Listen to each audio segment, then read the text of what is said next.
When Jerusalem fell, everyone said the same thing. Babylon won. Israel lost. The temple was stripped, the king was humiliated, and the brightest young people were marched away like trophies in a parade. If you only had ground-level vision, that is the whole story. A small nation tried to resist the superpower of its day and failed. Their God must not have been strong enough to protect them. Their faith must not have been practical enough to stand up in the real world. But the book of Daniel refuses to tell the story that way. It pulls the camera back and says, "No, that is not what happened. Babylon did not overpower Israel's God. Israel's God allowed his people to go into exile. That is a very different way to read a national disaster. It means the future is not in the hands of the empire. It is still in the hands of God." That is the first gift Daniel gives to believers who live in hard places. Exile does not mean God is absent. Exile means God is moving his people into the middle of the world he wants to reach. The Babylonians thought they were collecting talent. God was planting witnesses. The Babylonians thought they were re-educating young minds. God was positioning faithful people inside the system so that when he spoke, there would already be someone in the room who knew his voice.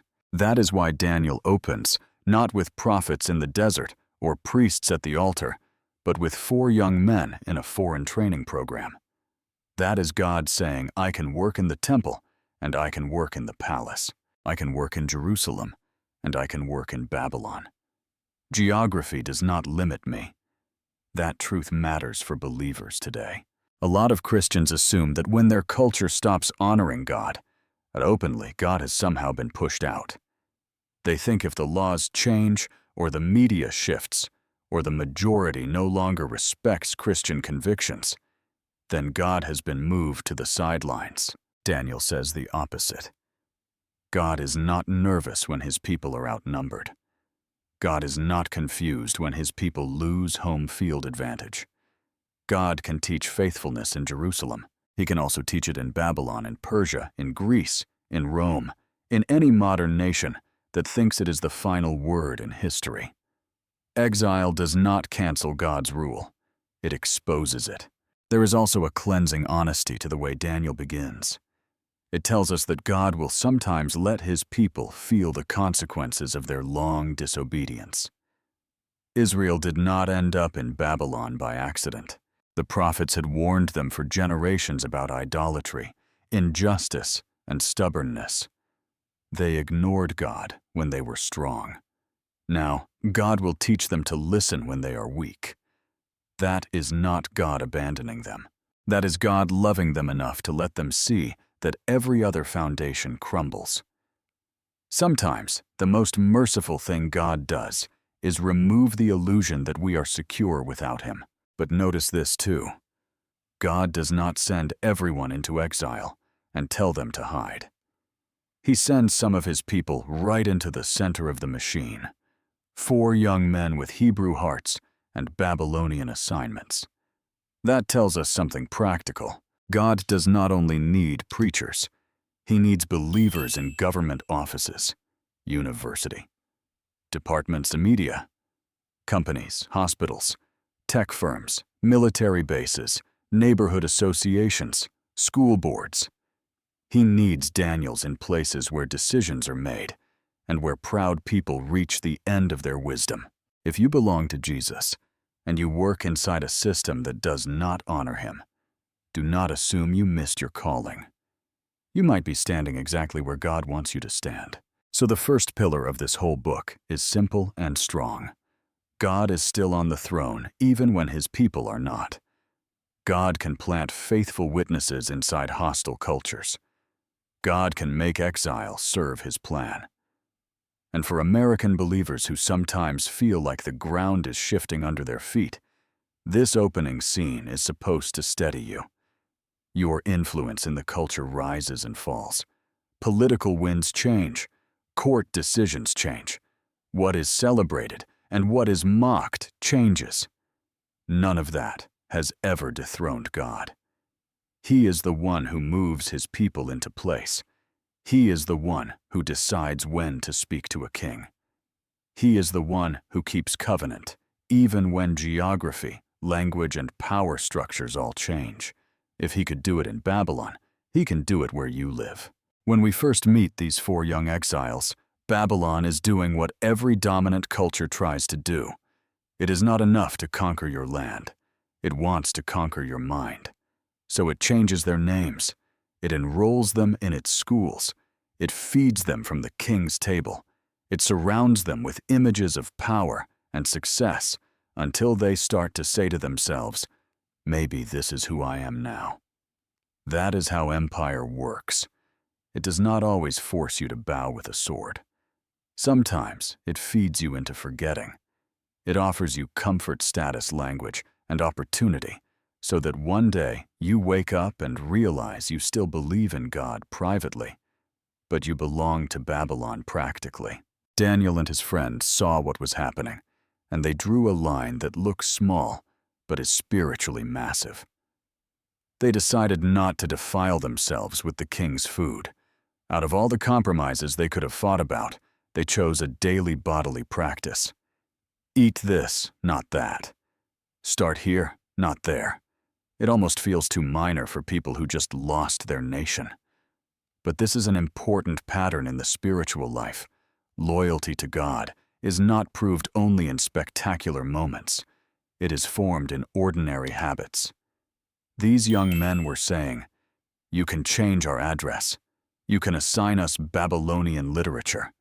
You can call us by Babylonian names. But you cannot touch the part of us that belongs to the Lord. Even in Babylon, we will eat like people of the covenant. Even in Babylon, we will remember where we came from. God met them right there. The text says he gave them favor with the officials. He made them healthier than the others. He sharpened their minds, and he gave Daniel a particular grace to understand dreams and visions. That is not random. God was preparing his people for the exact kind of crisis that was about to hit the empire. Before the king ever had a troubling dream, God had already put a dream interpreter in the palace. That is what faithfulness does. It positions you so that when the world runs out of answers, you are already close enough to speak for God. Then the first big test of Babylonian confidence arrived. King Nebuchadnezzar had a dream that shook him so deeply he could not sleep. Think about that. The man who could command armies and rebuild cities could not command his own heart to rest. Power can rule nations. It cannot rule nightmares. He called in all the empire's experts, the people who were supposed to have a line to the gods, and he made an impossible demand. Tell me the dream and the meaning. He did not want performance. He wanted revelation. And in one stroke he exposed how empty human wisdom is without the God who reveals mysteries. These men could spin interpretations, but they could not see into the hidden place. They had influence, not insight. When Daniel heard that all the wise men were about to be executed, because the king was furious, he did not panic. He did not launch a rebellion. He did not write a bitter speech about how unfair the empire was, even though it was. He asked for time, and then he gathered his friends to pray.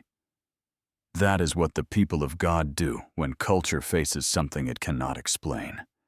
They do not just criticize the culture. They seek mercy from the God who rules history.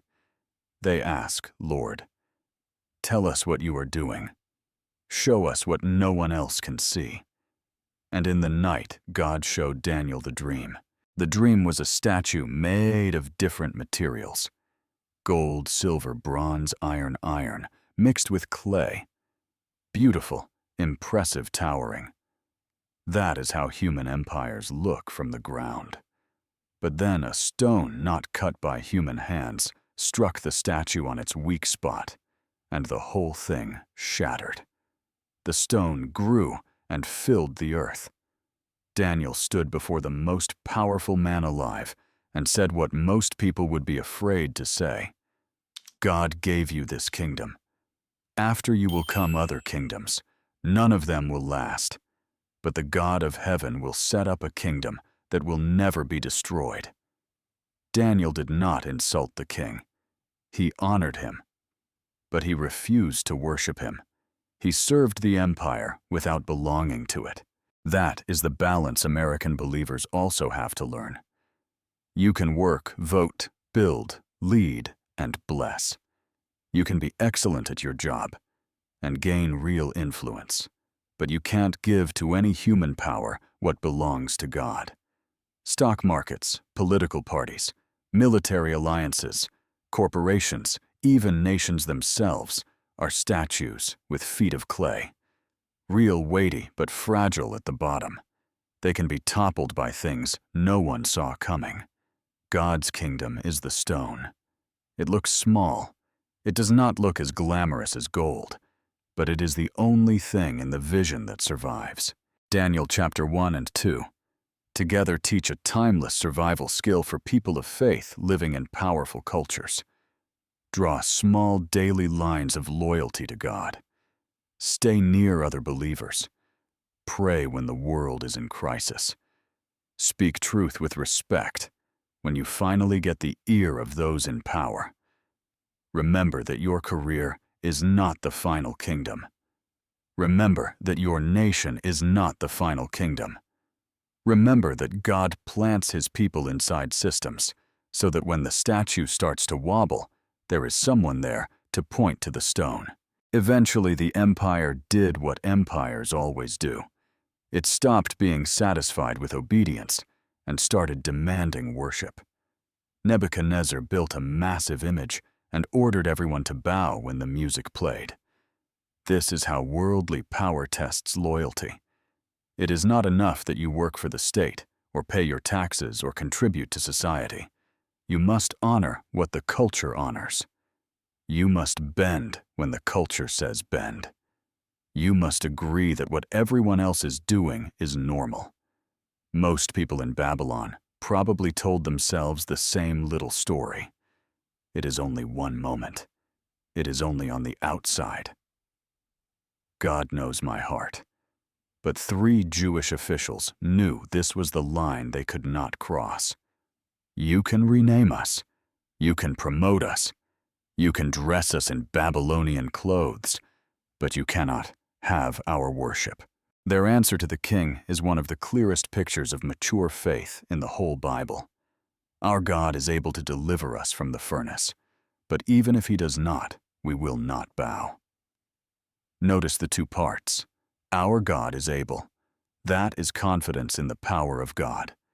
But even if he does not, that is surrender to the wisdom of God.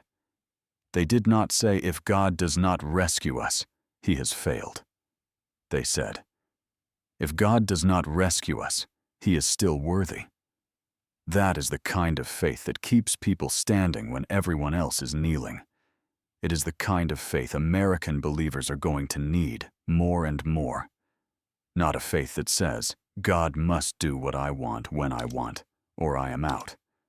But a faith that says, God can. God may. God may not. Either way, I am his. The king was furious and ordered the furnace overheated. The soldiers who threw the men in died from the heat. That should have been the end of the story. 3 faithful men gone. But God was making a point to Babylon and to every generation that would read this book. The king looked and saw a 4th figure walking in the fire with them, and the fire had not even singed their clothes. They came out without the smell of smoke. The same king who demanded worship now had to confess that the God of these exiles was higher than the gods of Babylon. God did not just preserve their souls, he preserved their bodies. He was saying, I can keep my people faithful in the hottest places. But Daniel 3 is careful. It does not promise every believer in every era that God will always pull them out at the last second. Sometimes God glorifies himself by delivering. Sometimes God glorifies himself by sustaining. The point is not, if you are brave enough, you will always be spared. The point is, bowing to idols is not an option for the people of God, even when it is costly, even when it is lonely, even when you could explain away compromise by saying, I need to keep my position to do good. The three men did not negotiate with obedience. They did not say, I will worship once publicly and repent later. They said, our allegiance is visible.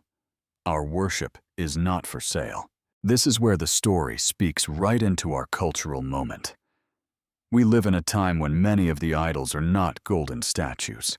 They are narratives, ideologies, social expectations, business practices, and entertainment habits that say, everyone normal does this. If you want to be included, just nod. Just repost. Just sign. Just endorse. Just laugh. Just stop talking about what the Bible says so clearly, and many Christians are tempted to say, it is just one thing. It is just one ceremony. It is just one corporate statement. God knows my heart. Daniel 3 says, be careful. The empire tests loyalty through worship. What you bow to shapes who you become. One more thing this story gives us is a picture of presence. God did not stand outside the furnace and shout encouragement. He joined them in the fire. That is important for believers who are paying a price right now for staying faithful. Maybe you lost a promotion because you would not lie. Maybe friends pulled back because you would not celebrate what God calls sin. Maybe family thinks you are extreme because you put Jesus above culture. Daniel 3 says you are not alone. The Son of Man meets his people in the place of pressure. He does not only reward faithfulness later, he walks with them in it now. So in this third movement of the book, we learn another core lesson. Powerful cultures will eventually want your worship. Mature faith trusts God's power and God's freedom. Obedience is not something we hide just to make life easier. And God is able to make even fiery trials become places where his presence is clearest. Empires want you to think safety comes from bowing. Daniel 3 shows the opposite. Safety comes from belonging to the God who stands in the flames. Power looks impressive from the outside. But in Daniel, the most dangerous thing about power is what it can do on the inside. In chapter 4, we meet Nebuchadnezzar again, only this time, the crisis is not a dream he cannot remember. It is a dream he does remember, but does not take seriously. He sees a great tree that shelters the nations, a beautiful picture of a king whose influence reaches far. Then a messenger from heaven says, cut it down. Leave the stump. Let him live like an animal until he learns that the Most High rules over the kingdoms of men and gives them to whomever he will. Daniel hears the dream and is distressed because he knows exactly what it means. He tells the king plainly, your power is real, but it was given to you. Use it with humility and justice. Stop oppressing the vulnerable. Take your success as an opportunity to honor God, not yourself. God is warning you before he humbles you. Nebuchadnezzar heard the warning. He even admired Daniel's insight. But the message did not get down into his bones. That is another thing power does. It makes people think warnings are for other people. A year later, he was walking on the roof of his palace, admiring the city he had built. And he said the quiet part out loud. Is not this the great Babylon I have built by my mighty power and for the glory of my majesty? In that one sentence you can hear the shift. It is no longer God gave. It is I built. It is no longer God is glorious. It is my majesty. And right then, the word of God fell. The man who ruled men could no longer rule himself. His reason left him. He lived like a beast until he lifted his eyes to heaven and confessed that God's kingdom is the only kingdom that lasts. Daniel chapter 4 is not just a strange story about an ancient king acting like an animal. It is a theological mirror. It shows what happens to human authority when it disconnects from worship. When leaders forget that their authority is delegated, not inherent, they start to act less human and more beastly. They devour instead of serve. They make everything about their name instead of God's name. They use strength to secure themselves instead of to protect the weak. God graciously warned Nebuchadnezzar. God also restored him when he finally looked up. That is the hopeful side of the chapter. God is willing to humble in order to heal. He will bring down a proud person if that is what it takes to bring them back to sanity. The next chapter shows the same lesson, but in fast forward and without the happy ending. Belshazzar, a later Babylonian king, threw a drunken party and decided to mock Israel's God by bringing out the cups from the temple. He drank from what was holy and praised idols that could not see or hear. In the middle of the party, a hand appeared and began writing on the wall. All the noise in the room could not cover the terror of that sight. The king's knees knocked. The wise men could not explain it. So they called for Daniel, the old exile, who still carried the presence of God. Daniel's words to Belshazzar are even sharper than his words to Nebuchadnezzar.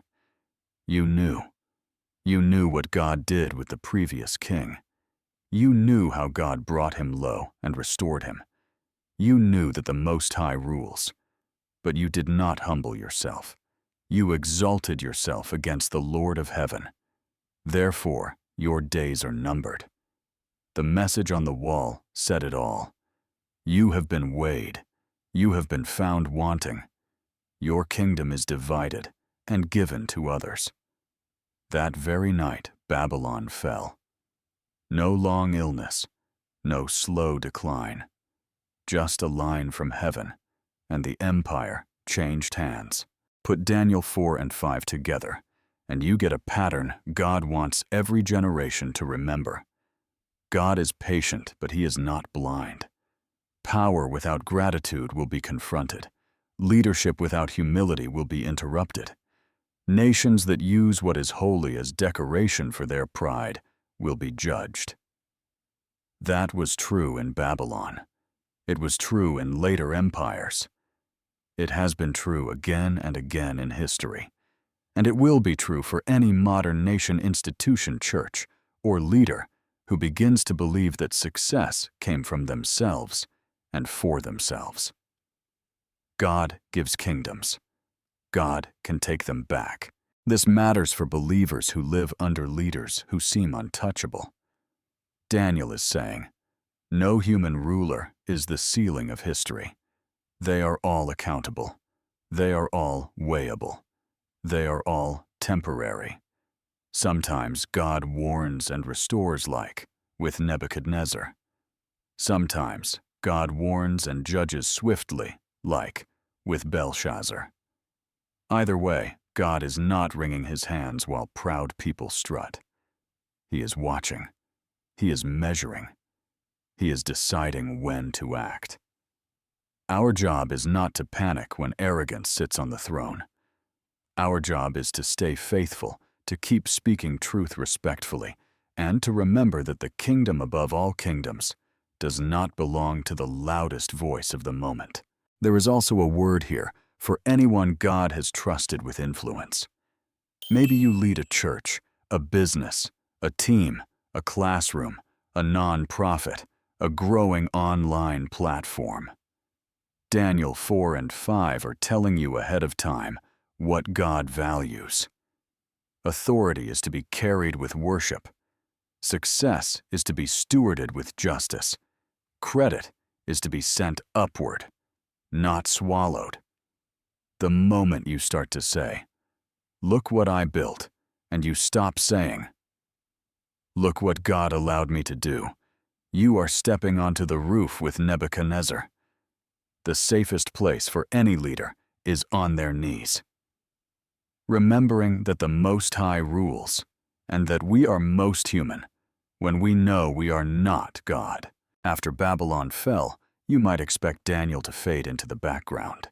New empire, new rulers, new staff. That is how human systems work. When the administration changes, the old people are pushed out. But one of the quiet themes in Daniel is that human kingdoms change, and God's servants stay. Daniel had served under Babylon, and now he was serving under Medo-Persian rule.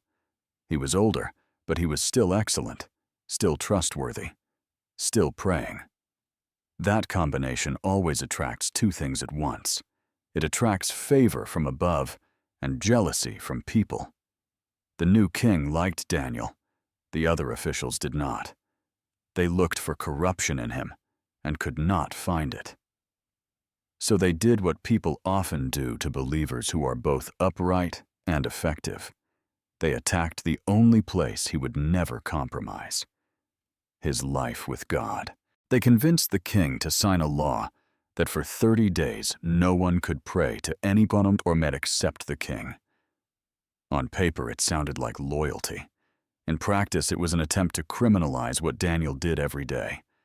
A lot of us, if we are honest, would have started strategizing right there. We would have said, "It is only 30 days. I can pray silently. I can pray at night. I can close the windows. I can wait. God knows my heart." Daniel did not play those games. The text says he did what he always did. He went home, opened his windows toward Jerusalem, and prayed 3 times a day. He let his rhythm with God stay a black. For him, obedience was not a private hobby. It was visible allegiance. That is such an important word for modern believers. We live in a time when faith is often pushed to the private sphere. Believe what you want, just do not bring it into public. Keep prayer at home. Keep the Bible out of work. Keep Jesus out of policies. And many Christians have slowly accepted the idea that the safest faith is the hidden faith. Daniel 6 pushes against that. He was not rude. He was not loud for the sake of being loud. But he refused to make his devotion to God invisible just because the state was uncomfortable with it. He kept doing what he always did because what he always did was right. The plot worked. Daniel was arrested. Notice what God did not do. God did not stop the officials from spying. God did not keep the law from being signed. God did not send an angel to tell Daniel to go into hiding until the 30 days were over. God let the sentence fall. That can be hard for us. We want faithfulness to prevent hard things. Daniel 6 shows us that sometimes faithfulness walks you right into the hard thing. The king who liked Daniel suddenly realized he had been tricked, but he could not undo the law. So Daniel was lowered into the lion's den. A stone was placed over it. From the outside, it looked final.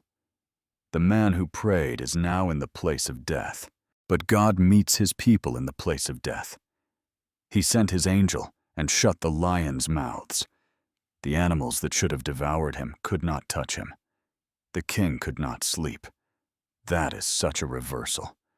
The man in the palace with all the comforts tossed and turned. The man in the den with lions rested under God's protection. Early in the morning, the king ran to the den and called out in hope, "Daniel, servant of the living God, has your God, whom you serve, continually been able to rescue you?" And Daniel answered, he was alive. The one who had stayed faithful in public was vindicated in public. And then something remarkable happened. The pagan king preached the sermon. Israel was supposed to preach. He declared that the God of Daniel is the living God, and his kingdom will not be destroyed, and his dominion will never end. That is the heartbeat of Daniel 6. Empires come and go. Laws rise and fall. Administrations change. But the God who listens to exiles and closes lions' mouths is not going anywhere. Faithfulness is never wasted, even when it costs. Public obedience can look risky in a culture that does not share your convictions, but it is exactly that kind of steady, unembarrassed devotion that God loves to honor. Daniel did not start being faithful when it got dramatic. He had been faithful for years. The lion's den was just the place where everyone finally saw what God had been seeing all along. For believers in any nation, this chapter is both a comfort and a challenge. The comfort is that God can protect in the most impossible places. The challenge is that God expects us to keep our windows open toward Him, even when it would be easier to close them. Do not reduce obedience to something you do only when no one is watching. Let your loyalty to Jesus be the kind of ordinary, predictable rhythm that people around you can count on. Pray because you always pray. Tell the truth because you always tell the truth. Worship because you always worship. And leave the lions to God. Up to this point, the book has mostly told stories about faith under pressure. But in chapter 7, the camera lifts. We are no longer watching Daniel interpret the dreams of pagan kings. We are watching heaven show Daniel how history actually looks from above. What he sees is not flattering to human empires. He sees 4 great beasts coming up out of a chaotic sea. Each one different, each one powerful, each one frightening. That is already a statement. When human kingdoms run on pride, violence, and self-worship, they stop looking like the image of God and start looking like animals. They can build roads and libraries and armies, but underneath, there is something devouring about them. They eat the weak. They boast about their strength. They talk as if they will live forever. This vision would have helped every exile who ever wondered. Why does God let these beastly systems keep running? Daniel is being shown. They do not run forever. They run on a leash. Their rise is real, but it is temporary. Their claws and teeth make a lot of noise, but they do not set the end of history. Human beings, when they forget they were made to rule under God, start to rule like beasts. That was true of Babylon. It would be true of Persia. It would be true of Greece. It would be true of Rome. It has been true of every later empire that confuses success with divinity. Then the scene shifts upward, and everything changes. Thrones are set in place. The Ancient of Days takes his seat. His clothing is white like snow, his hair like pure wool, his throne flaming with fire. It is a courtroom, but it is also a coronation. Rivers of fire flow. Countless angels stand before him. The beasts are judged, and their power is taken away. In other words, history is not random. It is supervised. The Most High God watches beastly kingdoms and decides when they are done. That is supposed to steady believers who live during the loud part of the beast's life. Just because the beast is roaring now does not mean it will roar tomorrow, but the most surprising part is still coming. Daniel sees one like a son of man, coming with the clouds of heaven. Unlike the beasts, he is human. Not beast-like, not hybrid, not distorted. Human, the way humans were supposed to be. And to him is given authority, glory, and sovereign power. All nations and peoples of every language worship him. His dominion is an everlasting dominion that will not pass away. His kingdom is one that will never be destroyed. If chapters 1 to 6 ask, "Can you be faithful inside a hostile empire?" Chapter 7 answers yes, and not only that. One day, God will take the rule of the world away from beastly empires and hand it to a truly human ruler and to his faithful people. That line about the saints sharing in the kingdom is easy to skip, but it is one of the most hopeful sentences in the book. God is not only going to judge bad governments, he is going to restore human rule to the people who stayed loyal when the beasts were loud. The wise, the steadfast, the ones who would not bow to idols, the ones who prayed with their windows open, the ones who walked in the furnace rather than betray God. God says, "Those are the people I trust with my world." Daniel 7 is telling exiles, "You are not wasting your time by being faithful. Heaven is watching, and heaven is planning to make your faithfulness permanent." This vision also sets up something huge for later. Centuries after Daniel, Jesus of Nazareth would keep calling himself the Son of Man. He was not picking a humble nickname because he was shy. He was picking the title from Daniel 7.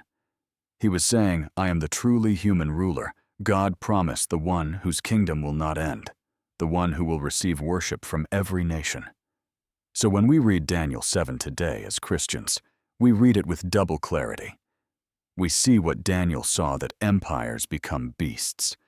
And we see what Daniel could only glimpse, that Jesus is the Son of Man coming on the clouds, and that our loyalty to him now is our participation in his future rule.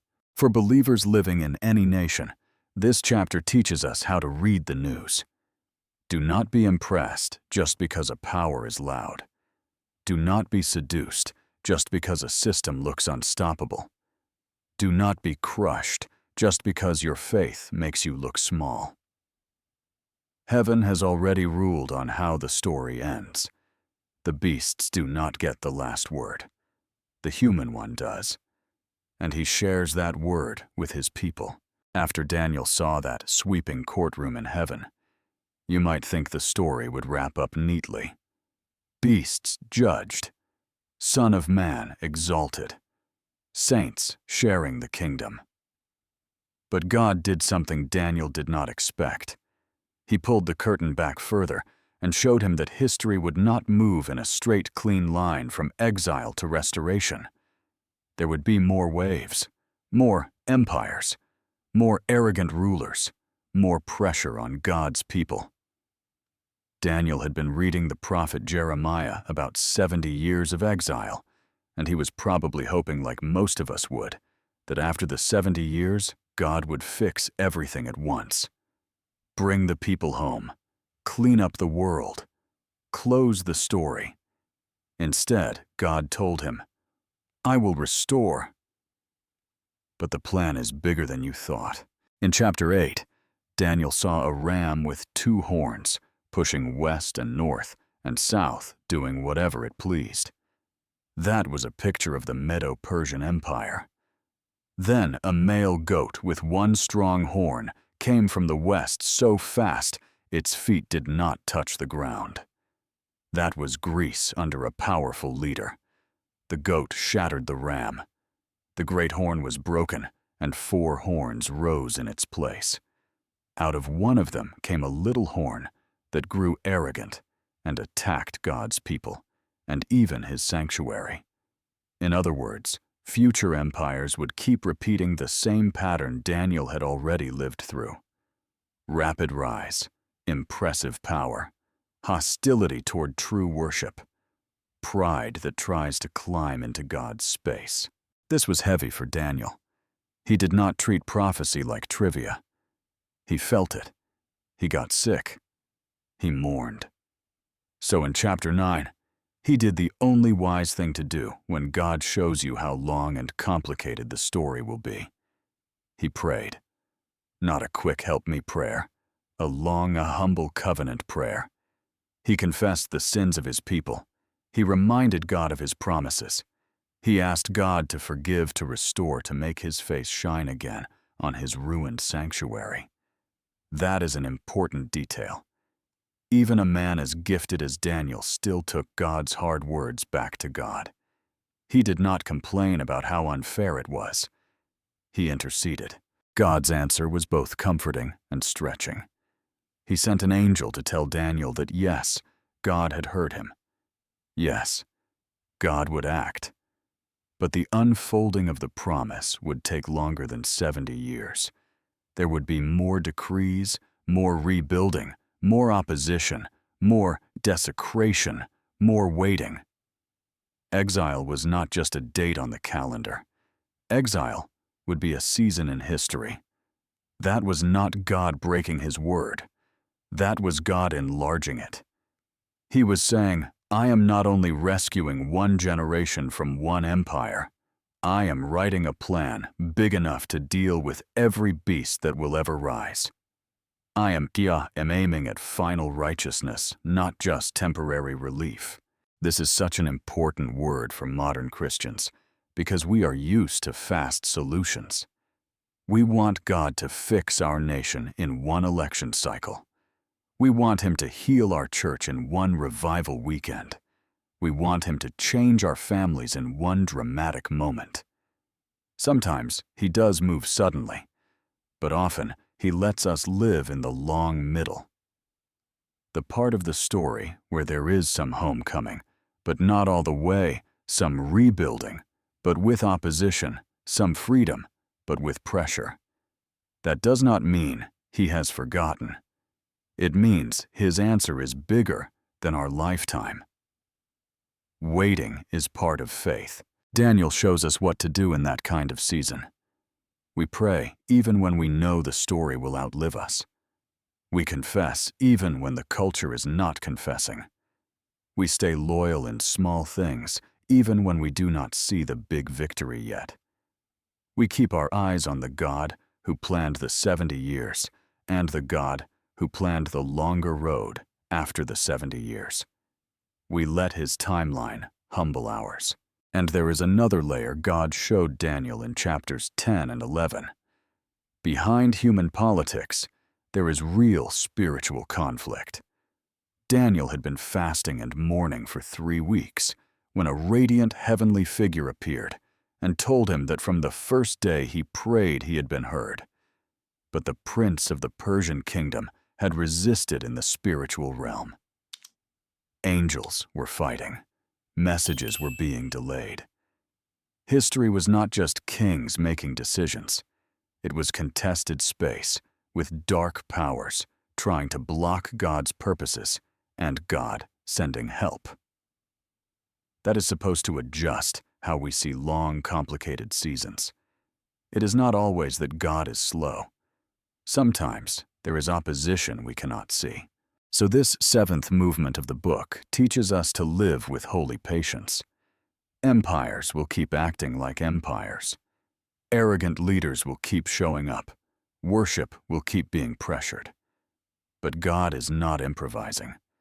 He told Daniel ahead of time so that exiles would not lose heart when the 70 years passed and the world was still messy.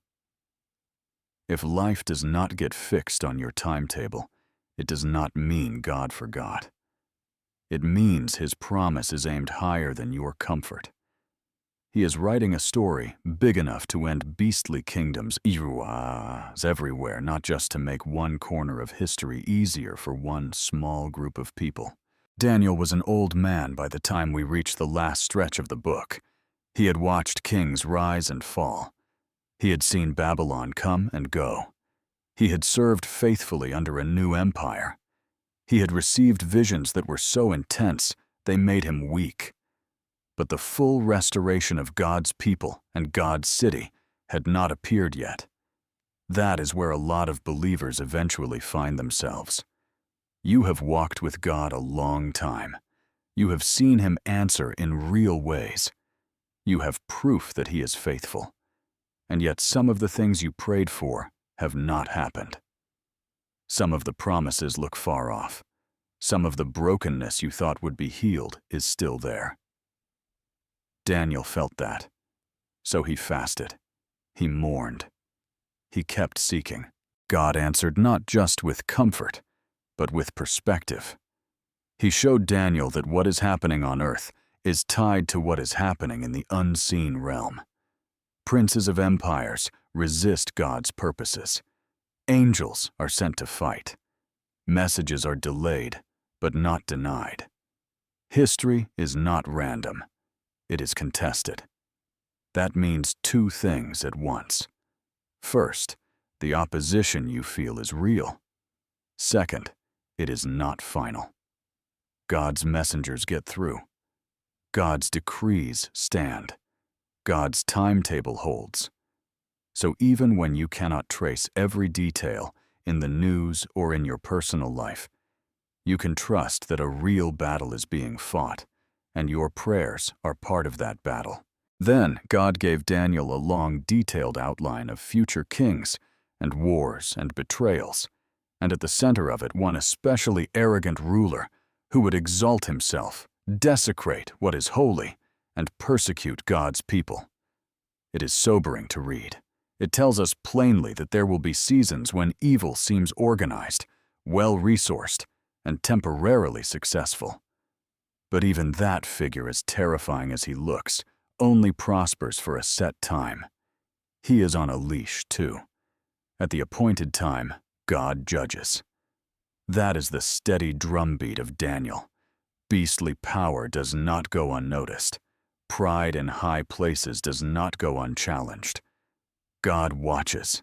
God waits. God acts. Right in the middle of these heavy visions comes one of the most hopeful lines. In the Old Testament, the wise will shine like the brightness of the heavens, and those who lead many to righteousness, like the stars forever and ever. That is God's way of talking to exiles, to minorities, to faithful churches in hard places, to believers who feel small in loud cultures. Your faithfulness is not invisible. Your work in teaching, discipling, parenting, pastoring, serving, suffering, staying clean in a dirty industry, keeping prayer alive in a prayerless office, all of that will shine. Not for 15 minutes. Forever. Empires roar and die. Fame comes and goes. But the people who help others walk in God's ways will glow in God's future. The book ends in a way that sounds almost gentle compared to the beasts and wars and fire and lions. Go your way, Daniel. Rest. You will rise at the end of the days. That is God talking to an old servant whose life has been long, whose assignment has been heavy, and whose eyes have seen more than most people see. It is also God talking to every believer who will not live to see everything they prayed for. Keep walking. Do your assignment. You may not see the whole promise in your lifetime, but you are part of a kingdom that cannot be destroyed. The end is not you holding everything together. The end is God raising you up into His finished future. For Americans hearing this today, that is an important recalibration. We live in a culture that wants everything now. Instant victory, instant clarity, instant influence. Daniel tells us we belong to a God who makes promises across centuries, who weaves nations and angels and churches and families into one story, who lets His people live inside empires without belonging to them, and who guarantees resurrection at the end. Empires rise, roar, and die. God's kingdom does not.